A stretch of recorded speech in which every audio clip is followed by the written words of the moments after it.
Hello, hi, welcome to Mgosi Wasemzansi. If today is your first time visiting this channel, please do the right thing and click the subscribe or button, and also don't forget to smash the like button. There's a circulating video of Sibusiso and Untobeko Xele, her wife, circulating lapha kuma social media platforms whereby they seemed very happy kesana in their happy moment, and siyayibona nalapha esandleni i-ring lapha esandleni saNontobeko le mngani wakhe noNtobeko bekakhuluma ngayo ukuthi Sibu ukelwa niketa uSibu when sekaqala kumhlukumeda. So guys, labantu laba they were once happy, singakusho nje lokho ukuthi they were once happy, and mhlampe nokuthi nabo ngalinye ilanga bayogcine baphelela lana they didn't know, because mawuthanda umuntu uyamthanda and mawuhappy uhappy. Some people are saying ukuthi wayangazange amshila ngamshayisa ngemoto, wayangazange endeni. Guys, inhlitiya ephakelwa like yababona mara bona ukuthi bebayikhabuli njena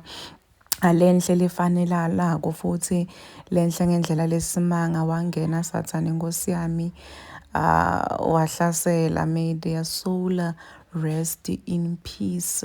Please do comment what you think below down in the comment section.